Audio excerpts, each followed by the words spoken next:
Hallelujah! God bless you everyone.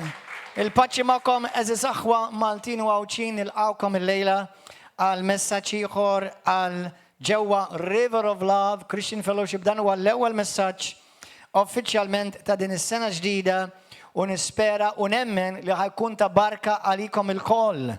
Għalhekk inħeġġiġkom iftaħ qalbek għal-mulej għaliex peress li wkoll huwa l-ewwel messaġġ ta' din is-sena u hawn xi minnkom li qabli ħajkun l-ewwel messaġġ li qed tisimgħu mill-kelma t'Alla, predikat minn fuq il-pulptu, huwa importanti li tisma' sew għaliex jista' jkun u nemmen li jekk ħajkun li ħajjagħmel id-differenza kollha fil-kumplament sew fil-staġun ġdid ta' ħajtkom u l-kumplament ta' din is-sena u ta' dak li Alla għandu lilin minn din is-sena. Kulħadd jitlob miegħi, everybody please pray with me. Prepare your heart to receive from the word. Itilbu biex tirċievu u tilqgħu il-kelma tal-mulej. Mr. Addis, ingrazzjawk ta' dan il-privileġġ il-lejla. Ingrazzjawk bla waqfin tal-li tajtna l-grazzi u naraw sena ġdida. U ngħaddu miliet fl-imkien mulej u naraw il-din il-ġurnata.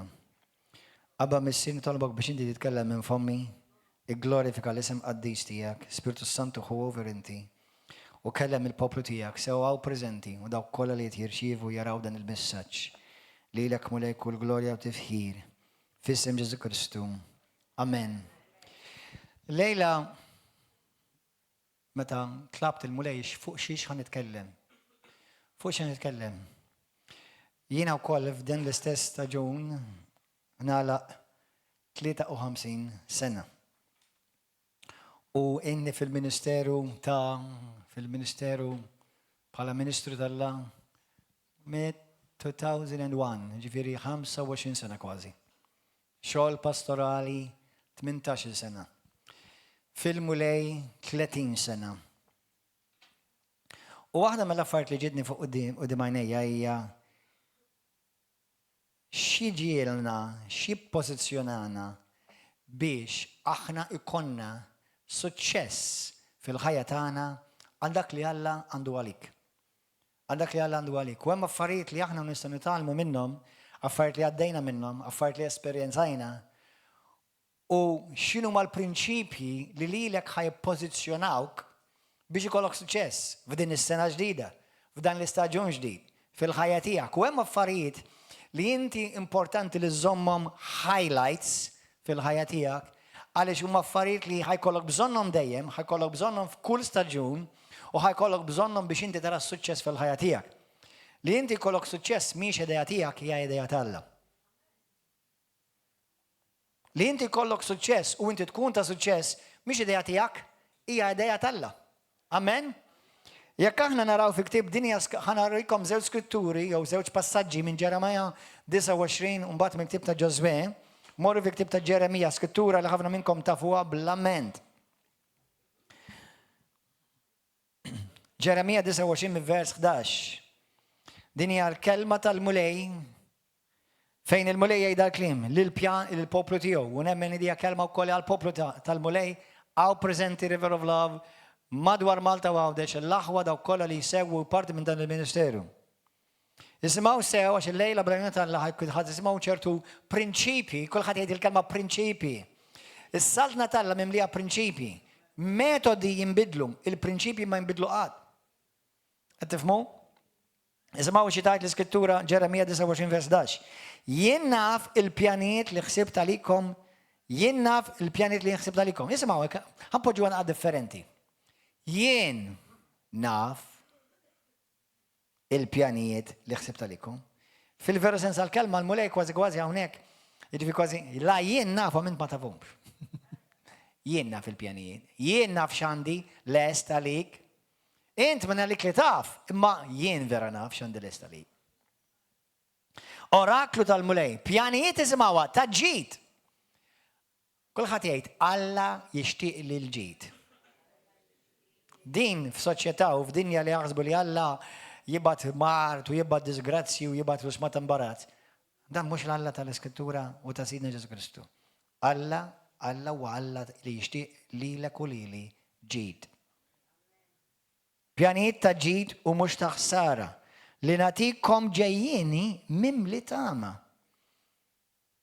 Mela mhux ġejjieni ta' biża'. Ma nisimgħu ċertu prinċipji fuq dawn l-affarijiet. Ma ġejjieni futur ta' tama. Intom issejħuli u tiġu titolbuni u jien nismakom. Kulħadd jgħid meta jiena nitlob il-mulej minn qalbi, Alla jismani. Tfittxuni u sibuni meta tfittxuni b'qalbkom kollha. B'qalbkom kollha.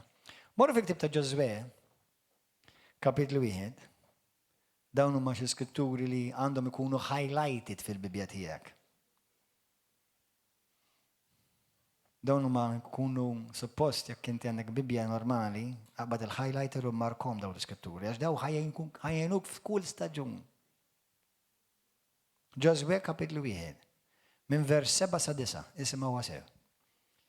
Biss mela, għamel il-ħila u qawwi qalbek.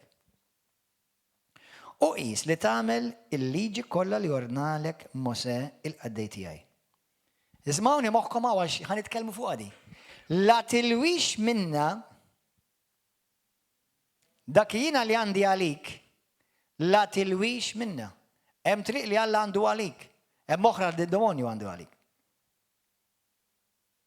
Jiġifieri fi kliem ieħor kieku qalet jgħidlek oqgħod attent mid-distrazzjonijiet.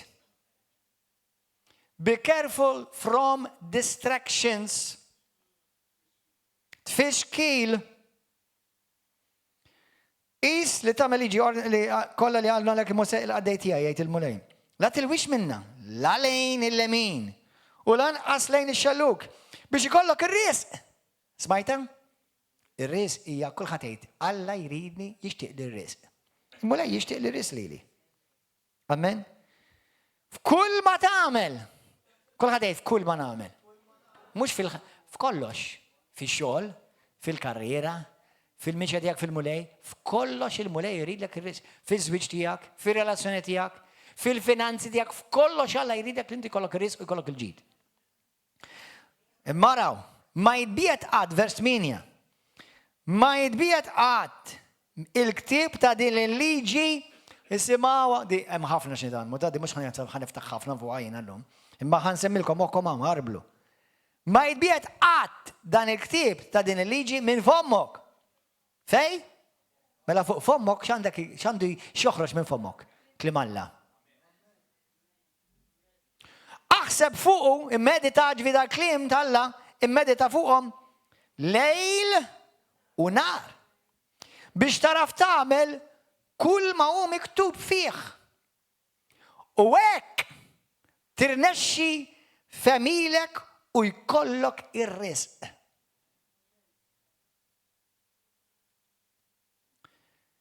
Mhux dan il-kman tiegħi. Dan huwa kman tiegħi. Dan li nrid għalik, dan li nixtieq għalik, dan li qed nikmandak. Għamel il-ħila u qawwi qalbek, għamel kuraġġ. Tibżax, dan huwa prinċipju ieħor. Għax ħafna li jgħixu fil-biża' din importanti. Tibżax u titħawwaġġ. Għax il-mulej Alla tiegħek ikun miegħek kull fejn tmur. Ħantikom 10 punti llejla, 10 punti kif inti ikollok il-ġid, ir-risq, is-suċċess f'kollox. Meta ngħidu risq, suċċess u ġid ma jfissirx ma jkollokx challenges, sfidi, ma jfissirx da.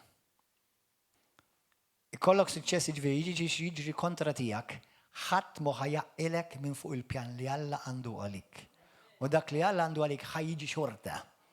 Anke jekk tkun ġo submarin taħt il-baħar eluf kbar ta' mili l-isfel. Għax il-pjan tal-Alla jekk inti qalbek tkun għalih, il-pjan tal-Alla jsibek.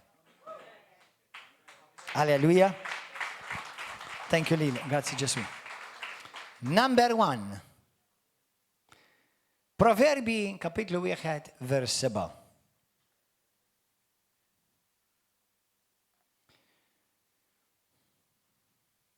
Il-biża tal-mulej u l-bidu tal-erf. U l-erf u t-talim il-boloħ imaqdruħ. Eżis aħwa. Number 1 fil-lista il-lejla hija l-erf talla. Dak li jgħidu wisdom. Mingħajr l-erf inti ma tistax tiddixxerni il-pjanijiet talla. Mingħajr l-erf talla ma tistax tifhem minn fejn ġejjin l-attakki kontra tiegħek. Mingħajr l-erf talla ma tistax tiddixxerni bejn it-tajjeb u l-aħjar. Mhux bejn it-tajjeb u l-ħażin, bejn it-tajjeb u l-aħjar. L-għadu tal-aħjar huwa t-tajjeb. The enemy of best is good. Ħafna kapaċi jiddixxernu dak bejn it-tajjeb u bejn il-ħażin. Imma ħafna jimmissjaw fejn jiġi bejn dak li jidher tajjeb u dak li veru Alla għandu għalik l-aħjar. Inti tiddixxerni l-aħjar meta inti timxi fl-erf ta' Alla. U l-erf talla mokkom hawn. Inti timxi fih meta inti kollok il-biża talla. Il-biża talla mhux fisser titwerwer minn Alla. Il-biża talla tfisser li inti xjejt Alla, kulħadd jgħid xjejt Alla. Hija l-ogħla livell ta' x'tistima l-iktar f'ħajtek. Irrelevanti xejn il-bniedem, irrelevanti xejn iċ-ċirkostanzi. Infatti ma tistax timxi bil-fidi vera jekk inti ma żommx xejn Alla l-ogħla livell ta' stima f'ħajtek. Ħanerġa' ngħidha dik. Ma tistax timxi vera bil-fidi vera jekk inti ma żommx xejn Alla l-ogħla stima ta' livell ta' stima f'ħajtek. You cannot operate in true faith unless you truly esteem what God says highest and above all. You can't. Għaliex fidi vera fisser dak li Alla qal ekku.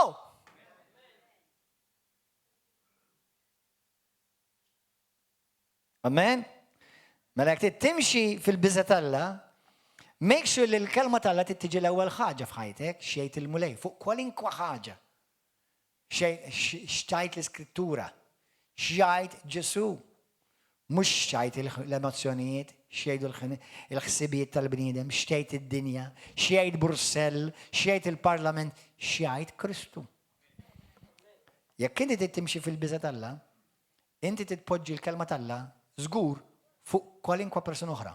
Ħanejdilkom ħaġa, anka fuq ir-raġel tiegħek, anka fuq il-mara tiegħek, anka fuq il-boyfriend tiegħek, anka fuq il-girlfriend tiegħek, anka fuq ulidek, anka fuq il-gvern, anka fuq l-oppożizzjoni, fuq kulħadd, il-kelma Alla, jekk Alla għalek, ekku, u ma jinbidel qatt u għal ħadd. Hemmhekk inti tkun qed turi vera inti persuna mimlija bil-erf. Għax inti persuna għandek il-biża Alla u tpoġġi fl-ogħla stima xjejt il-mulej, mbagħad il-kumplament. Number 1.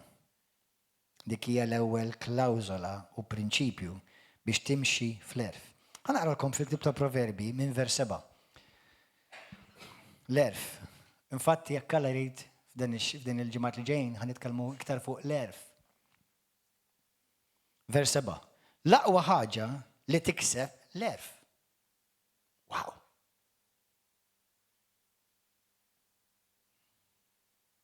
L-aqwa ħaġa li tista' tikseb hija l-erf. Issa għalik u għalija li aħna fi Kristu, il-Bibja tgħidlek fl-ewwel Korintin 2, tgħidlek li Kristu sar l-erf Alla għalina. Jiena u inti m'għandniex skuża li ma nistgħux nimxu fl-erf Alla. L-aqwa ħaġa li tikseb l-erf. Ikseb id-den għakkost ta' kollox. Innotaw li dak li inti takkwista trid tmur għalih. Mhux ħajjiġi awtomatiku, trid tmur għalih. Akkwista id-den akkosta kollox. Ożżu l-erf. U isimgħu l-erf. Aħna nedda l-erf jiġi l-erf meta inti tpoġġi l-ewwel Alla għax għandek il-biża Alla, żomm l-Alla fl-ewwel stima. Mela isma', ożżu dan l-erf. Għax l-erf ħajżommok fl-għoli. Tannaq miegħu u jkun lek taġieħ, ikollok unur. Meta timxi fl-erf, inti timxi fl-unur. Iqadulek fuq rasek kuruna sabiħa. Mela l-erf ipoġġilek fuq rasek bħal kuruna sabiħa. Jitfa fuqek tiżjin kollu ġmiel. Fajnejn Alla jagħmlek sabiħ. U anka f'għajnej il-bniedem. Isma' ibni u l-aqlimi. U ismawa, u l-erf ikattarlek is-snin ta' ħajtek. L-erf ikattarlek is-snin ta' ħajtek. Kemm minnkom tixtiequ jkollkom ħajja twila? Mhux ħajja twila ġasta tiblew l-ispazju ta' imma ħajja twila twettqu dak li Alla għandu għalik. Tittimxi bl-erf u l-erf jiġi mid-biża' Alla. Amen. Isma' ibni u l-aqlimi u jikattru s-snin ta' ħajtek. Jien nurik it-triq tal-erf. Immexxik fil-modija tas-sewwa. Fil-mixi tiegħek ma ssib xi fixklek u jekk tiġri ma taqax. Żomm mat-talim u tħalleh qatt. Ħarsu sewwa għax hu ħajtek. L-erf ħajtek tiddependi fuqha. L-erf talla. L-erf talla. Amen? Number 1. Number 2. Mela, number 1, imxi fl-erf. Fittex l-erf talla. Xejt il-mulej. Żomm il-kelma talla l-ewwel post f'ħajtek l-istima ta' kollox. Iġġib skużi quddiem Alla. Jiena u inti m'għandniex skużi quddiem Alla. Aħna ġejna armati kif jgħidu bil-Malti sa' snina. Fi Kristu l-Iskrittura tgħidlek bl-aktar mod ċar ma jonqosna xejn. Number 2. F'din din istaġun ġdid, f'din il-sena ġdida, oħlom kbir. Dream big. Dream big, oħlom kbir u go for it, kif jgħidu bl-Ingliż. Go for it. Ħanilkom aħwa. Jekk inti timmira għal A, Alla jridek timmira għal A. Issa jekk timmira għal se, jew ċe ma jfissirx ma jħobbokx iktar, xorta jħobbok. Imma Alla jaħdem miegħek. L-Ispiritu Santu jaħdem miegħi u miegħek. Mela, imma jekk immira għal A, nista' nġib B. Imma jekk nimmira għal B, nista' nġib C. Imma jekk nimmira għal C, nista' nifejlja.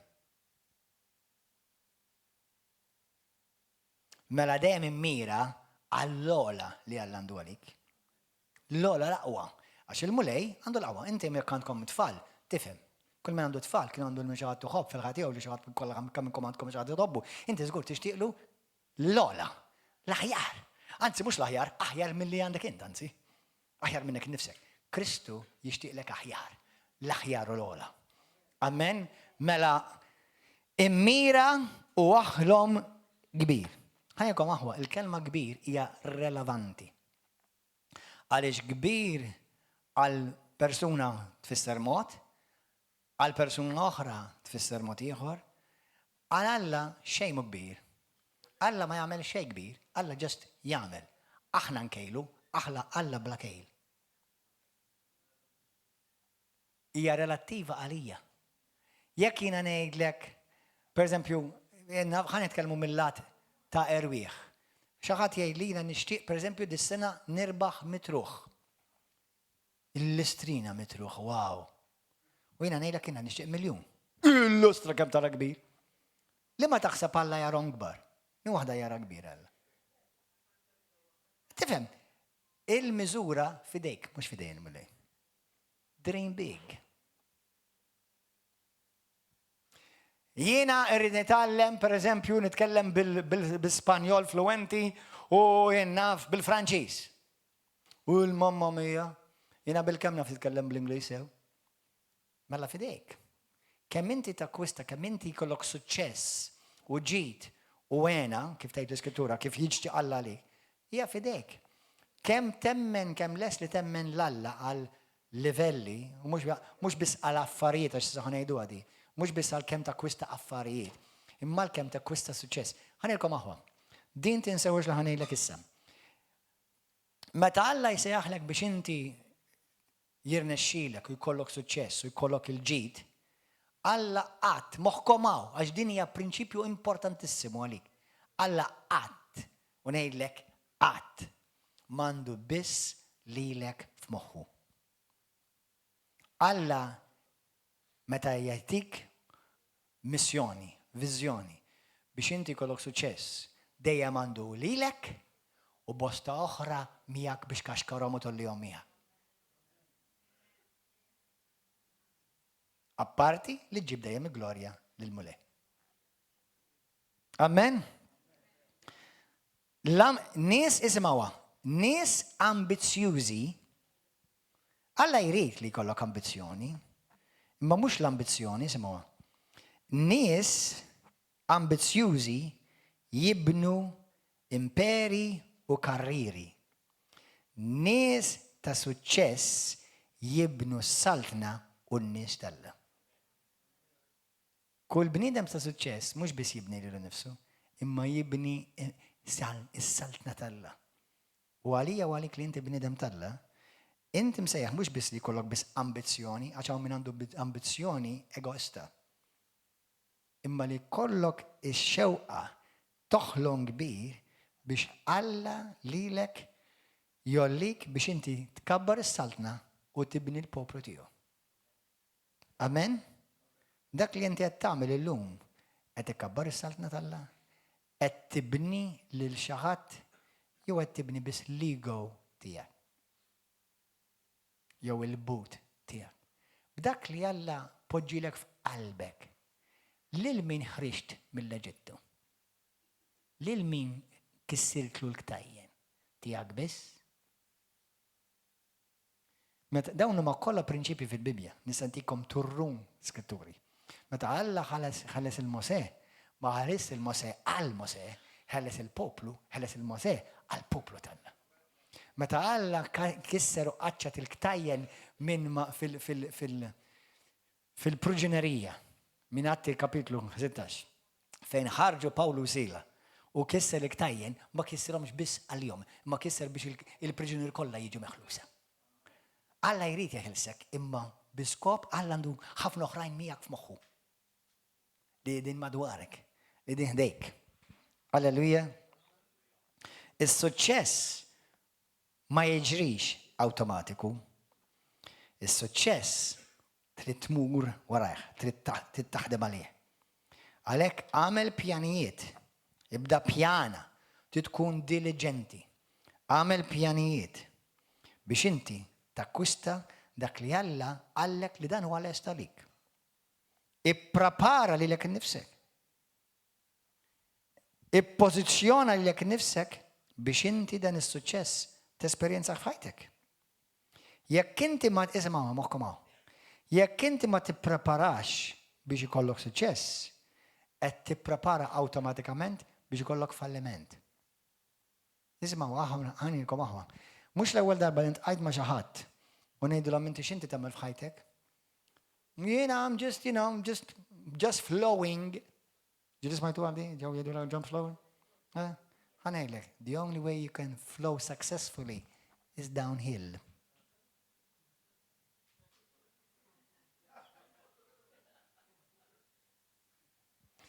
L-unika mod li inti tista' tiflowja b'suċċess huwa għan-niżla. Ħadd ma jiflowja il-fuq. Min jitla l-fuq għax mar kontra r-reżistenza. Imma u dak li Alla appoġġja fih mhux ġast ambizzjoni egoista ma ambizzjoni viżjoni tal-Alla, dak li hemm fih ikun ħafna ikbar mir-reżistenza. Halleluja. Grazzi Ġesu. Dawn huma prinċipi għal din istaġun ġdid, għal din is-sena ġdida. Amen. Grazzi Ġesu. Punt 3. Mela, il-biża tal-Alla u l-għerf tal-Alla. It-tieni fittex li tibni s-saltna tal-Alla u l-poplu tal-Alla.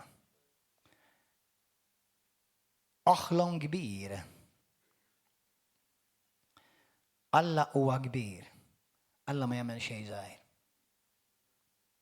Punt 3. Moħħkom hawn eża saħwa. Bil-passat ma tista' tagħmel xejn. Ma tista' tbiddel xejn. Għalhekk ħafna nies li waqfu mwaħħlin mal-passat u jgħixu fiż-żona kieku u waqgħu kiser siequ. Jilisma' dwar dak l-espressjoni bil-Malti? Għax kieku, donnom tiġiġa. Kieku.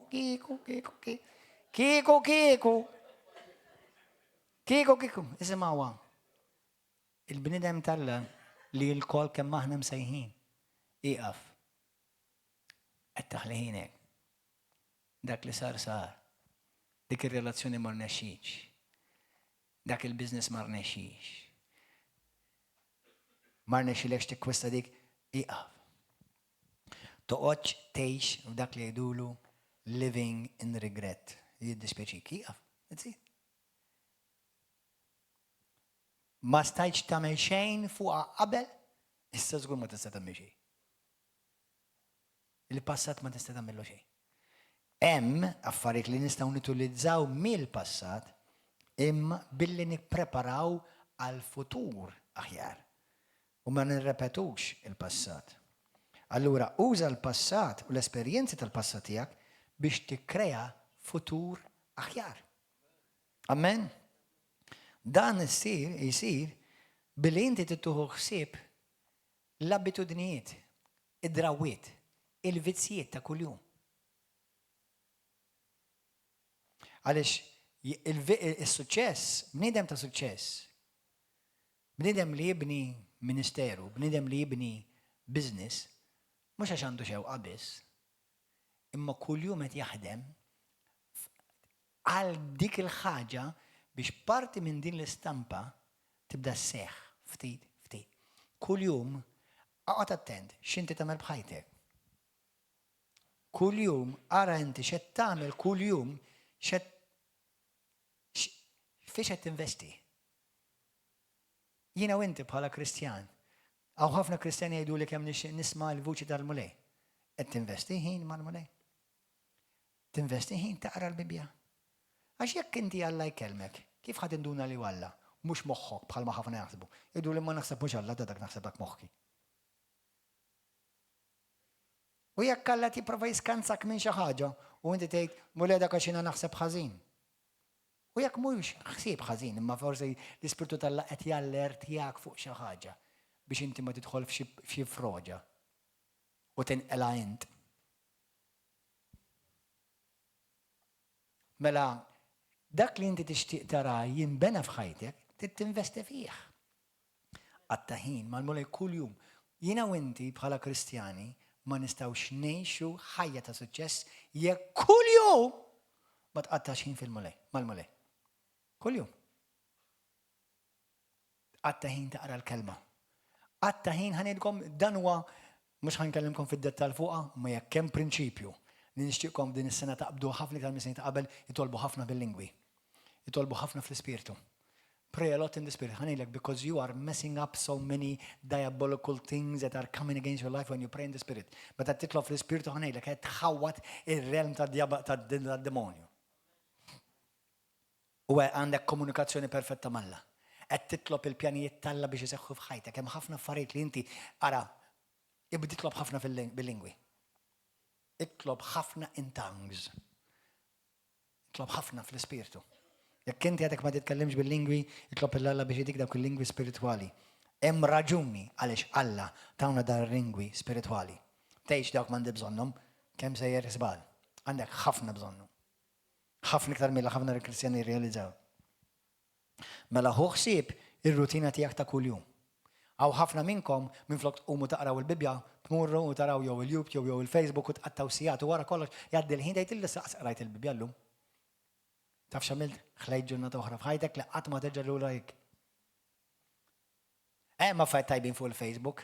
Imma jekk inti hemm xi ħaġa li tagħmel fuq ħajtek jew Facebook jew YouTube jew Twitter jew x'inhi jew TikTok, ħanejlek hekk ħassejrin TikTok.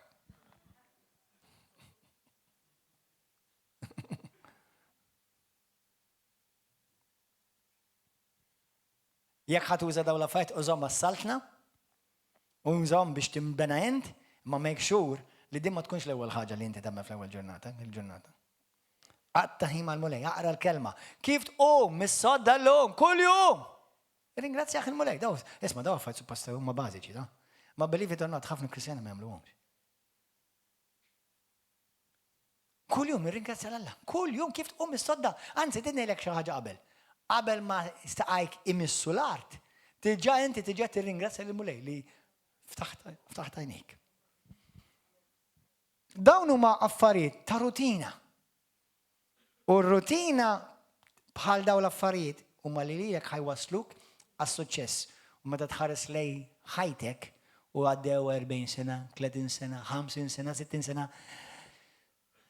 Vera għadda żmien. Imma nista' ngħidilkom għamilkom. Nagħti glorja lil Alla, Gordon Ġomman ġemma ħalex ħajtu. Kien hemm affarijiet li xtaqt u stajt evitajt ma kont iblaħ bħalkom. Imma nitgħallem, nipprova nitgħallem u nfittex nitgħallem. U jekk għamilta ma nipprovax ngħid u hija mhux kulħadd jagħmilha għalhekk m'għandniex ħafna verament fejn Alla jridu. Aqsiku jagħmilha kulħadd, ma rridx inkun bħal kulħadd, irid inkun uniku. Kunx bħal kulħadd. Kun mal-kulħadd bħal kulħadd ifisser li inti għaddej mal-massa. Sejjer mal-massa jekk tkun bħal kulħadd, fisser li inti you're going with the flow and the flow where does it go? Downhill. Amen. Halleluja. Ejt il-dak taħdejk, minn hemm u mur kontra il-flow. ħatitla il-fuq. Halleluja. Punt 4. Punt 4. Jekk inti tinnotaw daw il-prinċipji li semmejtilkom jiena tiġa rajnihom kollha. Rajnihom fil-ktib ta' Ġeremija, rajnihom fil-ktib ta' Ġoswe u rajnihom fil-ktib ta' Proverbi. X'qallu lil Ġoswe kull jum immedita l-kelma tal-Alla. Fil-ħodu fil-għaxija. Kull jum fit-tex l-erf. Fuq kull jum mil widnejk ħat isma' l-kelma tal-mulej.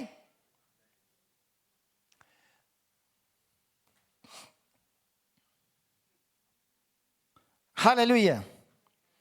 Punt 4 u 5 x'in sejt issa? 4. Inti għandek iċ-ċavetta tas-suċċess li Alla għandu għalik. Uża anka l-iżbalji tiegħek tal-passat. Użhom bħala lezzjonijiet. Ħanejdlek, il-passat tiegħek huwa l-aqwa għalliem. Il-passat tiegħi u tiegħek huwa l-aqwa għalliem.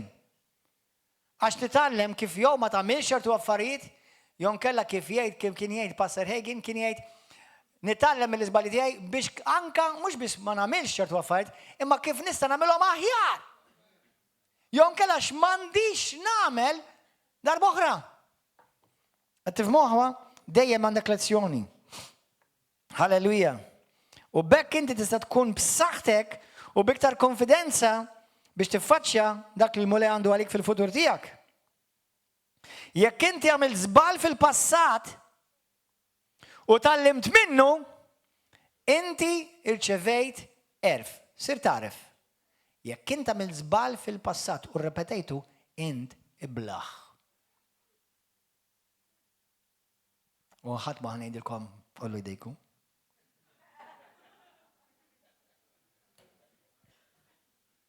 Għax inkun l-ewwel wieħedin. Le, ma jekk inti fis-serjetà jekk jiena għamilt żball u tallimt minnu, mela dak serva bħala talim għalija. Ma jekk jiena għamilt żball u rġajt għamilt l-istess żball, u rġajt l-istess jien balalu. Mela int ma titgħallem qatt. Ħanejt xi ħaġa llum ħanirfes naqkallijiet with love. Intom ġilli notajtu li hawn xi wħud il-mulej idjom iħenna li minn filosofija li qishom x'jattiraw f'ħajjithom. Pereżempju, tfajla, tixtieq timxi mal-mulej, ħlief irġieli sawtuha ma tintaqax magħhom. Iwa, inti dak ta' tejra men. Inti m'intix induna li dak li sawtek kif ġat ġat poġġi ma' xi ħadd li sawtek reġa'. Il-problema mhux jew il-problema tiegħek, inti dak qed tattira. Jew kif inti ma' mara li tiġri marrux ma' tarġiel, għax dik inħobba passer, inbalalu.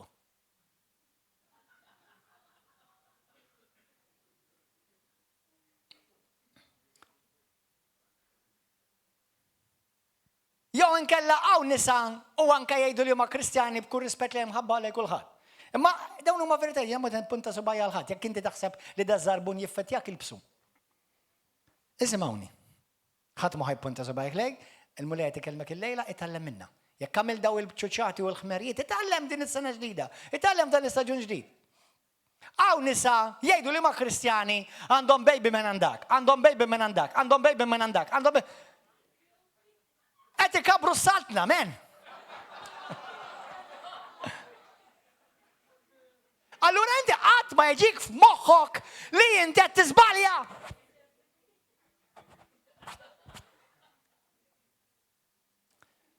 Għax irid nissetilja il-moment li inti da mal-ewwel qedlu I'm open for business.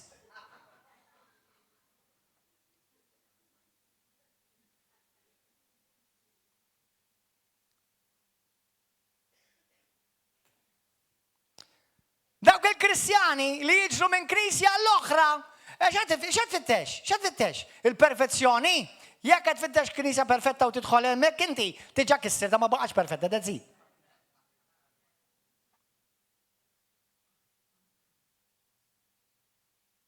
Alla hawn knies tajba f'Malta. Ħalmaw fid-dinja. Hawn knies diżastru wkoll. Sewwa. Jekk Alla ħawlek f'waħda minnhom ikber.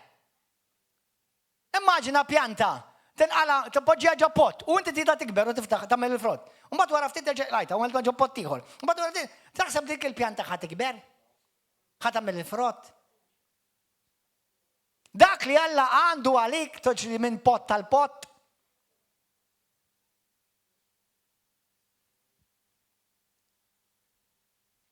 Itgħallem, uża l-erf. Erf. Amen? Jekk hawn xi ħadd li tgħid inti tgħid għalija pastor, iva għalik lejk ngħid, mhux ovvja. La qiegħed hawn mhux għalik qed ngħid. Mhux qed ngħid għan-nanna mhux qiegħda mhux qed tisimgħu.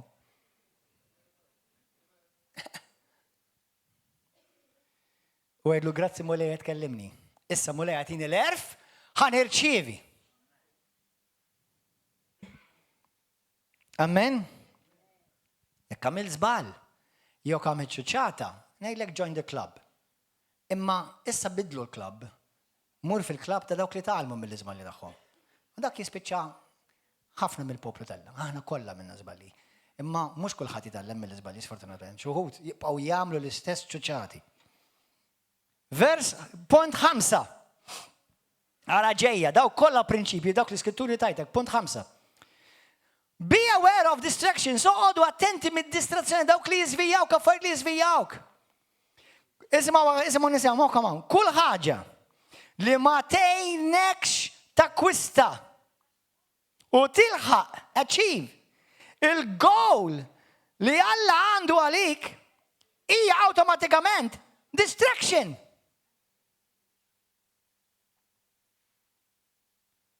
Anything that does not help you achieve your destination, it becomes automatically a distraction to your purpose.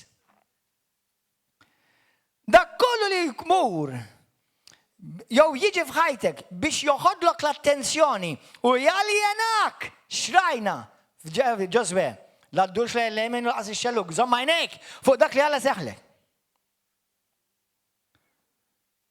Dak li inti qed jiġi kontra tiegħek, jew xi kultant mhux affarijiet ħżiena ta'. Xi kultant mhux affarijiet ħżiena, xi kultant jidhru tajbin. Isimgħuni ħanilkom. Li kieku jien, pereżempju, inħobb il-karozzi, jiena nħobb il-karozzi, mhux barra minn hawn ma jogħġbuni il-karozzi. Jien ma nistax inbiddel il-karozza kull ġimgħa. Anke jekk għandi turrun miljuni kieku, imma tgħidda xi ħaġa mhux qiegħda okej miegħu. Dak kull ġimgħa jbiddel karozza men. Ngħidlek imma jien naffordjah. Int taffordjah għax għandek il-flus, ma m'għandekx qatra erf. U hekk għandna fid-dinja, u anke fil-ġisem ta' Kristu. Għandna min jiffordjaw ċertu affarijiet ma m'għandhomx erf qed jaħlu ħajjithom. Mhux kull ħaġa li hija tajba għalik. Mhux kull ħaġa li tidher tleq hija tajba għalik. Amen aħwa? Thank you Jesus. Allura kull ħaġa li tiġi u tisraqlek l-attenzjoni minn dak li Alla sejjaħlek. Ħantikom aħwa, ħantikom eżempju. Kemm hawn minnkom intom tgħid li pastor jien nixtieq naħdem għall-mulej u nixtieq xi darba nkun pastor jew xi elder jew xi nbidder jew nmexxi grupp. Sewwa, kun onest, kemm hawn minnkom tixtiequ da. Toħolmuh. Ara, praise God. Mela nisimgħu, inti għandek Alla tak viżjoni. U jien naf tmexxi grupp, tmexxi komunità, tmexxi knisja, jew tmexxi xi ministeru partikolari fih dan knisja. Sewwa, u inti taf li dak li Alla tisejjaħlek. U inti, pereżempju, ħanużaw pereżempju il-praise and worship team. Ningrazzjaw Alla berikna bi praise and worship team tnejn tlieta u kollha midluka bl-Ispirtu tal-Alla u jħobbu lil Alla u meta jużaw id-doni tagħhom jaxqu knisja u jaxqu lil sidna. Immisimgħuni. Pastor, ħammur indoq hemm. Mhux qed nitkellem għal min għandu business u jagħmel karriera minn dak. Avolja jdu attenti wkoll. Pastor qed jibatuni jekk għax indoq hemm ta'. Pastor jixun indoq hawnhekk. Pastor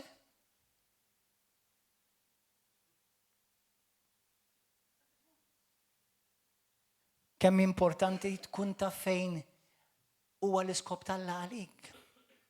Għaliex ħafna affarijiet, ħafna l-Kristjani jmissjaw fl-erja jadi mhux għax jagħmlu affarijiet ħżiena per se, imma għax ma jagħmlux mhux qed jindunaw qed jiġi distracted minn fejn Alla għal il-proposito bit-Taljan għall-iskop li Alla għandu għalik. Is-sejħa. Isimgħuni aħwa qabel ma jiena ġejt Malta u kelli profesija minn Cindy Jacobs li għandi xogħol Malta l-Italja u anke għandna konnessjoni ma' Ċipru, konnessjoni qegħdin hawnhekk illum ukoll. Sewwa? Niftakar qabel ma ġejt Malta, kont broke, iggradwat mill-Bible College, fjamma nar, sewwa u bħalma tafu Alla jużani biex nirbaħ ħafna rwieħ. Taf li qabel ma ġejt kien hemm denominazzjoni partikolari pentekostali offrit li għalt li hemm knisja.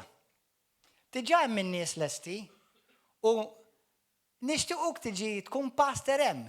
Entuk karozza b'xejn u ntuk dar b'xejn. Oh man, that sounds like God. No. It doesn't sound like God. It sounds like a good thing, but not a God thing. Għalkemm Alla jista' jqajjem kwalinkwa ħmar fid-dinja biex Alla jużah jew jużah. Però li kieku ħafna minnkom jista' jkun sal-lum għadkom qatt ma smajtu bil-Kristjaneżmu ġo Malta. Mhux fuq God TV għax God TV diġà kien hawn. TBN kien diġà. Fil-Kristjaneżmu u Malta x'kien jaħsbu Kattolċi u Jehovah's Witnesses. Kristjaneżmu qatt ma semmija bih. U Alla qal li jridek tmur Malta. Ġiet xi ħaġa tajba. Something good came to me. Man, I was going to be comfortable, bil-paga, bil-karozza, u bid-darek joħġbok ukoll. M'għandek xi waħda ħelwa lesta wkoll, kont għadni single dak iż-żmien. Tifhem? Come on. You do need one. Especially when you're in ministry. So what? Hallelujah. Ħafna mill-Kristjani qabledu din żgur Alla u jimmissja jisalva, mhux rigward, mhux kwestjoni ta' salvazzjoni di. Kont issalva, ma kont timmissja dak li Alla vera għandu għalik. U ħafna inti mbilli ddur naqa' left u mbilli ddur naqa' right fiha ħażin. You are losing your focus. Adam tilef il-ġnien kollu ta' Eden imħabba frotta waħda. Imma tafx kienet il-problema tilef il-focus. Il-mara meta naraw pereżempju jien bosta qaddisin, bosta nistalla fil-Bibja. Fejn Alla qalulhom u B qalhom ma tidher tajba dita. Jiena u inti kollha kemm aħna ħanaslu quddiem Alla xi darba. U tafx ħajjgħidlek x'għamil dak li tajtek? Mulej, kont nitlob u anka kont nitkellem imma qatt ma rnexxieli nitħawwel qatt ma kont kampaċi inwettaq dak li għadli għax dik kienet tajba, dik ma jinax nafes jaħdlek lilek. X'sejjaħtlek tagħmel lilek? Jew nkella ħanejda di bimħabba u ħatotta l kulħadd. Mela inti jkollok challenge mal-pastor jew mal-leaders. Sewwew tgħid daw mhux qed japprezzawni, u għax daw ma jħobbunix, u għax daw u inti tgħid mela ħammur knisja oħra, issa jkun knisja tajba, mhux qed ngħidlek bil-fors ħażina. U inti dak il-challenge opportunità biex Alla ikabbrek u jimmaturak, ħrabtu. Ħatmur il-ġenna u qabli Alla xorta jużak. Imma ħrab challenge. U minflok elibtu elbek u issa qiegħed barra il-pjan divin talla. Jiena nemmen fil-pjani divini talla. Intom temnu li Alla għandu pjan divin?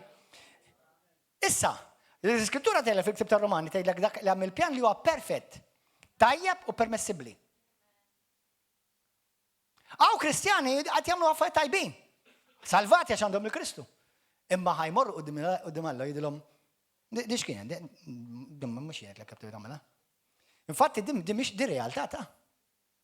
Kienet Hegi għandu l-istess esperjenza fejn wara 14 sena pastor. Il-mulej wara 14 sena qallu issa ħadd tidħol fil-pjan tiegħek li għandi għalih. X'inhi? Mela. Ma x'kont qed nagħmel f'dawn l-14 sena? Dak li rid int. Għax fid-denominazzjoni li kienu, dak kienu jafu evangelist u pastor. Il-profeta ma kienux jaċċettaw bħalma hu ħafna apostollu. L-apostlu ma kienux jaċċettaw bħalma hu ħafna apostollu. Allura miskin da bħal meta huwa kattolku. B'kull rispett lejn kattolċi, jekk tissir titaqdil Alla bħala ministru tissir bil-fos assis. Mrejdlu l-isqaf jew il-papa jien isir profeta fil-Knisja Kattolika. Assis bil-fors. Irid isir evangelist, assis bil-fors. Nafu li salvazzjoni biss permezz ta' wieħed Ġesu. Sewwa, imma Alla huwa diżinjatur perfett divin. Amen aħwa. U laqdu minn mhux affarijiet ħżiena ħajbatlek, x'fija ħażina frotta. Inta ma taqbdu, jew intom xaqbdu, taqbdu xi ħaġa. X'fija ħażina faser kull ma ħadd frotta. Tlift il-ġnien kollu qalbi tiegħi.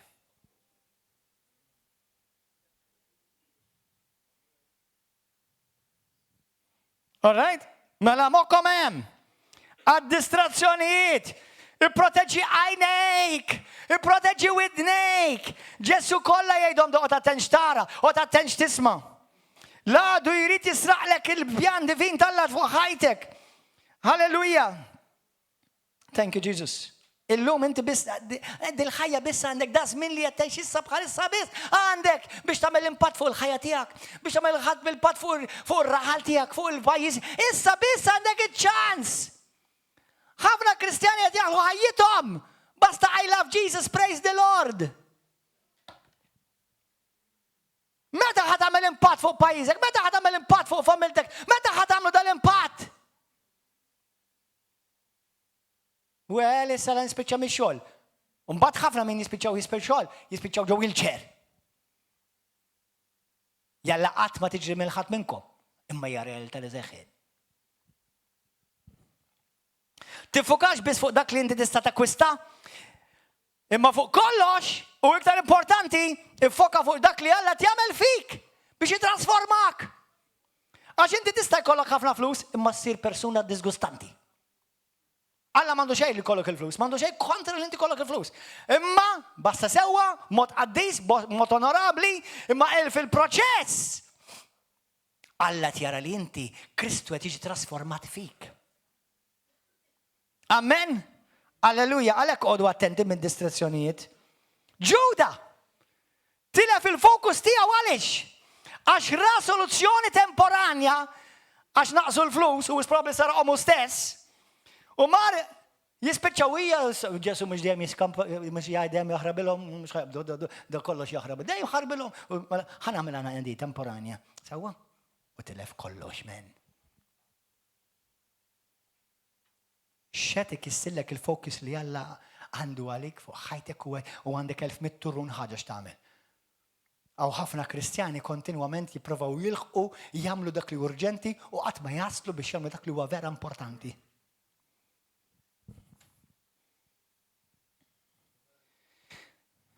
Vers 6.6. Aħna ħafna drabi nħarsu lej x'ħanek wasta fl-aħħar. Imma Alla qed jiffoka fuq dak li ntħassir fil-proċess. Jiena ħafna bl-Ingliż ngħidha, we are often goal-oriented. God is more process-oriented. X'ħassir f'din il-ċirkostanza? Ħassir iktar bnidem tal-la, iktar umli, iktar trasformat. Jow, inti u toħlom, kompli joħlom għal-mulej, kompli imxi bil-fidi, tħalli xejn jiddistratjak. Kamaw kristjani jgħidu li pastor ġej tal-fellowship, ġej. Taf li snin għaddew, ilek ġej. Għandek wahda ħatajba li t-tetem ma taħel Kristu fija. Dak ilu jgħid ġej, u ilu iktar minn 2000 sena biex iġi.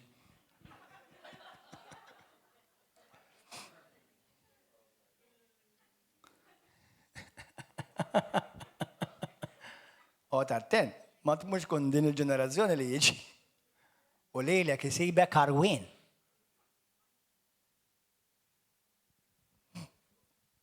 Amen. Punt 7. Isimaw għazew għahwa. Punt 7. Kunu, praise and worship team. Kunu ġenerużi. ħanelkom għahwa. Qalb li tħabba tal-Alla moħkom għaw. Tal-qux bidnejkom issa hija qalb ġeneruża. Qalb li tħabba tal-Alla hija qalb ġeneruża. Tħobb tkun ta' barka, tħobb tagħti. Mhux għaddeċ ma' l-offerta biss qed ngħidilkom. Imma tkun tħobb tgħin, tħobb tara n-nies jitbierku, tħobb nies tisma' fuq x'ġita tiseħħ permezz ta' pereżempju River of Love, żewġ orfanatrofi, knisja ġewwa żewġ knisja l-Italja, knisja Pakistan. Daw meta nissapportjawhom, inti tu pjaċir li bil-ġid li Alla tak qed nagħmlu differenza. Amen. Alla jħobb il-dawk li għatu bil-qalb il-Bibja tgħid. Amen. U ħanirgħu ħaġa oħra. Lotjiet tiegħek jirrevelaw x'tip ta' ħsad ġej lura f'idejk.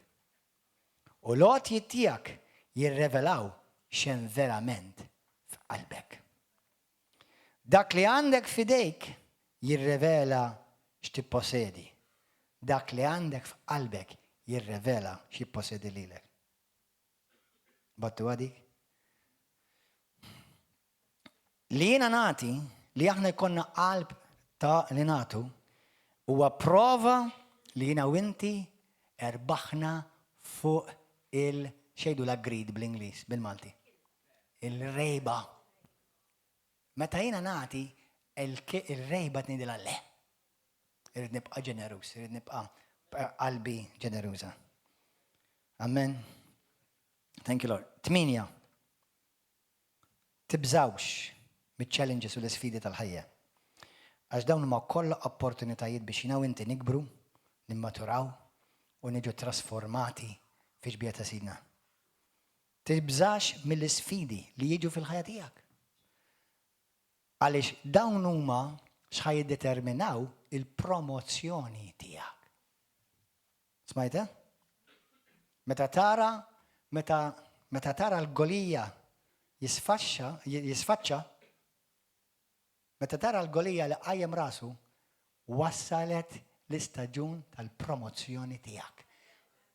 David qabel ma kellu jakkwista tron, kellu jeleb fuq golija. Meta jidher golija f'ħajtek, ħares lilin ejġejja l-promozzjoni tiegħi.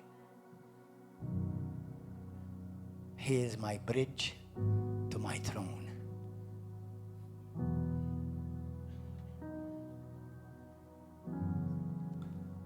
punt 9. Kull situazzjoni dawwara f'opportunità. Is-size, l-immensità tal-oppożizzjoni li inti ffaċċjajt fil-ħajja tiegħek. Kemm minnkom ma ffaċċjajt oppożizzjoni u diffikultajiet anke daw il-ġimagħtej. Din mhux just a nice word of encouragement. Le, no, isimgħu, din hija kelma mis-sema simgħu sew. Is-size ta' oppożizzjoni li ġiet kontra tiegħek jirrevela x'destin hemm lest għalik. U moħħkom hawn, is-size tal-oppożizzjoni kontra tiegħek moħħok hawn jirrevela x'dilka qaddisa hemm fuq ħajtek.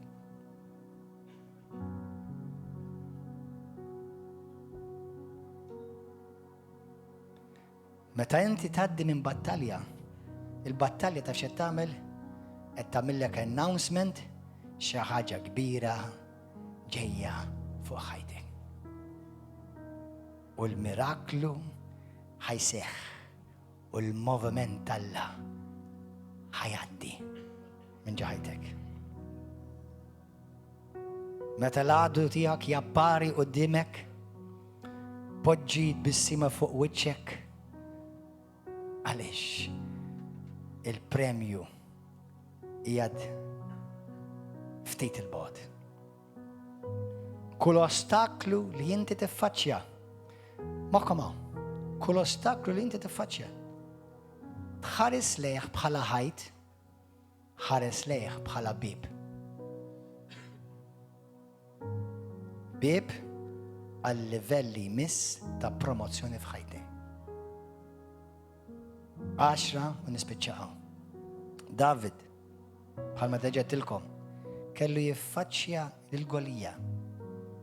U qabel ma rebaħ fuq Golija, ħadd ma kien jaf bih.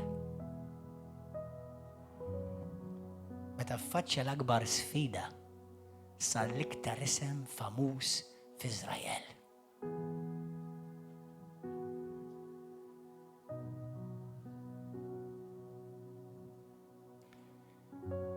Sena ġdida, staġun ġdid, jgħad qudiemnek, qudiemna. Tgħid, it sounds nice, moħħoka. Di jekk trid inti, imma vera tkun trid. Trid vera tkun trid. Moħħoka, għas-sada ħafna minnkom ħad insew dak li għedtilkom. Jekk vera trid, di tista' tkun l-aħjar sena sissa f'ħajtek. Tista' x'qed waqfek? Jekk trid. Tista' u ħajrnexxielek permezz ta' Kristu Ġesu.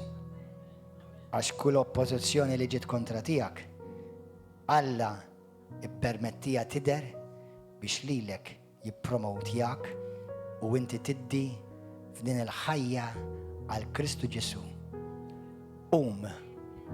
Umur u irbaħ. Għaliex il-mulej huwa miegħek. Alleluja. Grazzi Ġesu. Thank you Jesus. Ejn baxxu rasna.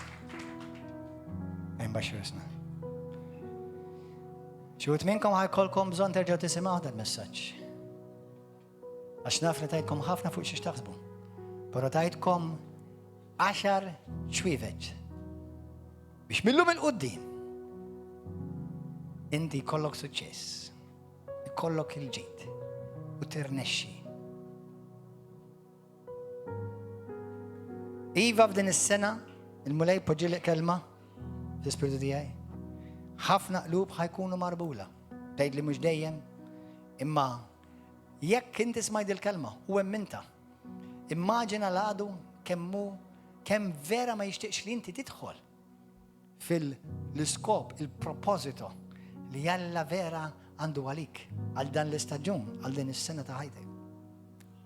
Kull oppożizzjoni ħares lejha bħala opportunità għal dak li Alla għandu għalik. Kaw xi ħadd illejla li pastor vera kelli bżonn nismagħha din il-messaġġ illejla, kienet kelma lejja għal idej. Grazzi Ġesu. Amen. Gloria l-Ġesu. Jekkaw xi ħadd il-lejla li pastor jiena l-lejla irrid nibda sena ġdida billi ngħid il-Ġesu jiġi f'ħajti u jsir is-sit u s-salvatur ta' ħajti. Għandi bżonn il-mulej f'ħajti, mulej, pastor. Itlob miegħi għax irid nibda b'bidu ġdid, mhux biss għal din is-sena, ma l-kumplament ta' ħajti. Kaw xi ħadd lejla li pastor nixtieq nagħti ħajti l-Ġesu l-ewwel għall-ewwel darba llum f'ħajti. Irid nibda nidħol fl-iskop li Alla għandu għal ħajti. Mulej, għejni, salvani, għatini s-saħħa u l-kuraġġ ħalli nkun il-persuna li inti trid nkun. Dan ma jistax iseħħ jekk inti ma titwilid mill-ġdid. Tagħti ħajtek il-Kristu u inti tpoġġi ħajtek f'idej il-mulej. Jekk hawn xi ħadd illejla les li inti tagħmel din il-għażla f'ħajtek. Tgħid il-Ġesu jiġi f'ħajtek, jaħfillek dnubietek, jinaħslek bid-dem qaddis tiegħu, jinnatfek u jiktiblek ismek fil-ktib tal-ħajja. U tibda din il-mixja li ma tispiċċa qatt, ma tkompli fl-eternità. Jekk dal-persuna inti tixtieq tgħidu l-Ġesu, jeħilsek minn kull ħakma, droga, mart, ma speċjalment mill-infem. Jekk dan il-persuna inti għalli dik, hawn xi ħadd illejla l-ewwel darba, tgħidli pastorina nixtieq nagħti ħajt il-Ġesu, għalli dik, hawn xi ħadd. Għalli dik, tixtieq issalva, tkun żgur li nsalvat għalli dik. Tistħix, issa laqjat ċans. Kulħadd ibaxxi rasu, dawk kollha tlabtu, lejtu jdejkom, jew suppostu lejtu jdejkom, dawk kollha fuq YouTube, Facebook, ejda talba wara minn qalbek, ejda minn qalbek, ejda vera minn qalbek. Idlu mulej qaddis. Nirringrazzjak tal-kelma tiegħek. Ġesu għandi bżonnok. Aħfilli d-nobieti fejn qastek. L-iżbalji tal-passat tiegħi ejni ħalli nużhom bħala lezzjonijiet fil-futur tiegħi, f'din is-sena ġdida, f'dan l-istaġun ġdid. Ġesu, nemmen fik. Ejja f'qalbi. Poġġi fuq it-tron ta' ħajti. Mexxini inti, gwidani inti, salvani u aħfirli d-nobieti. Aħsilni bid-dem qaddis tiegħek mulej. Millum il-qudiem irrid nimxi miegħek. Irrid insir nafek. Irridek li inti sir taf li Ġesu. Irrid konna relazzjoni ħajja permezz tal-Ispiritu Santu u l-kelma tiegħek. Millum il-qudiem jien niddikjara li Ġesu huwa Sidi u s-Salvatur tiegħi. Grazzi li ħfirli d-nobieti mulej. Nemmen inti mittalija fuq is-salib permezz tal-mewt u l-qawmin tiegħek int salvajtni. Illum ħajti hija tiegħek Ġesu. Lilek kull glorja u tifħi. Amen. Għaddaw kollha li intom idinaw preżenti. ħajntlob għalikum. Ħajntlob għal dawk kollha tissegwu fuq YouTube u Facebook. Please morru simgħu dal-messaġġ għal darb'oħra. Għada ħanamlu bl-Ingliż jekk alla jrid. Imma ħanitqarbnu wkoll illum. Nisimgħuni, dawk kollha li intom fuq YouTube u Facebook tistgħu titqarbnu fid-djar tagħkom. Illum ħanitqarbnu. Kull tqarbina moħħkom hawn hija opportunità ta' bidu ġdid. Kull tqarbina Alla tgħidlek tista' terġa' tibda mill-bidu. Tista' terġa' tibda mill-ġdid. Kull tqarbina Alla tgħidlek fejn hemm il-tifrik, fejn hemm il-ksur fil-ħajja tiegħek jew bejnek u bejn il-mulej jew bejn ħutek. Tgħidlu mulej din it-tqarbina irid nistawra r-relazzjoni tiegħi miegħek u rrid nirristawra r-relazzjoni tiegħi ma' oħti, ma' ħujja. Tista' tkun ma' martek, ma' żewġek, ma' wliedek, ma' xi ħadd. Imma l-iktar importanti, din it-tqarbina mulej, irrid nissiġġilla id-deċiżjoni li għamilt illum biex jien verament inkun ta' Kristu. Mhux qed ngħidlek ħadd tkun perfett għalkemm Alla jipperfezzjonak. Pass wara pass, minti ħu ħsieb il-proċess, mhux il-finali, il-proċess. Ħalli l-Ispiritu Santu jaħdem fik. Għalhekk kulħadd huwa mistieden għall-ikla tal-mulej. Illum permezz ta' tqarbina, illum qed nirringrazzja lill-mulej. Nirringrazzja ħalli tani ċans ieħor. Ma rridx naħli ħajti iktar, ma rridx żmien għaddej, ma rridx naħli ħajti. Jekk żbaljajt, join the club. Imma jekk żbaljajt u ndimd, issa sirt iktar għaref għax issa għandek talima. Amen. Thank you Lord. Itolbu miegħi. Bissi qaddis ingrazzjawk tal-kelma tiegħek.